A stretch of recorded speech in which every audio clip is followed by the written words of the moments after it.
Hello everybody, here we are with unit number 11, part number 4. Yep. Okay, so this part, we are now doing our summary, our recap of unit number 11. Of course, we know this one is about aging and development with the internet. Wow, many people think that the internet and internet-based games and all these things are a problem. The truth is they are not. As we've seen in this series, the big things are younger children here with use of the internet. Really, it's a case where screen time is not going to hurt younger children. It is better to parent them with a style of,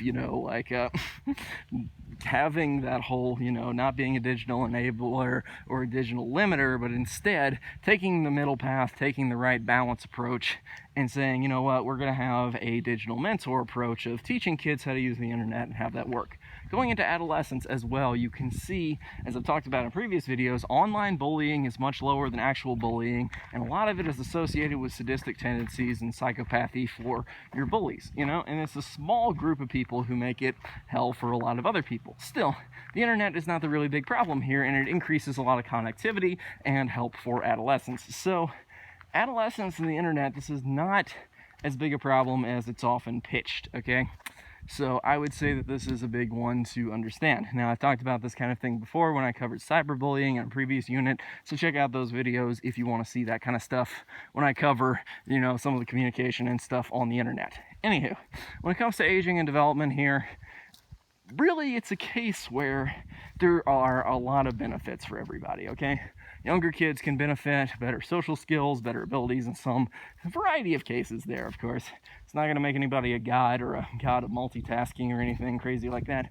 But what it will do is allow you to build some of these better skills from an early age and a variety of other things. So, early age things, use of screens, there is no problem right there. Okay, let's move beyond that, of course, as we talked about how pinball was once hated as the thing that would ruin the youth, and look how that didn't do anything. Look how technology is always blamed for ruining everything, and guess what? It's not. In this case, it is also, once again, not addictive. Okay, adolescence with technology, we already covered most of that. Then we got to the final part of the unit where we talked about people towards the late life stage there and how it can benefit people. I was saying increased loneliness there, sometimes words are hard. A decrease in loneliness there by use of the internet, of course, higher self-efficacy ratings, and many other benefits here, such as some types of increased health, increased mental health, and of course, just so many great benefits for reducing cognitive decline. So, the internet is great for so many different age groups. That is something that I would say is great about it, okay? You want to use it properly. Clearly, you can get hurt on the internet. Clearly, you can do things that are wrong,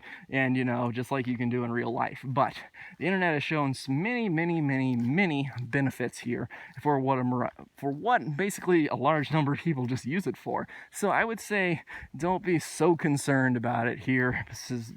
Basically since we're, how many years into having it around and being such a common thing, it seems like, we have all these studies that support so many positive things that the internet can do for us.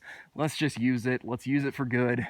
And let's be responsible with it. I'd say those are some good takeaways. And of course, the reduction in cognitive decline for elderly people, I would say that this is a great treatment mechanism that you want to try out and get as much data on as possible. Otherwise, that's about it. So that is unit number 11, guys. I will see you guys next time with unit number 12. So stay tuned. I'll see you then.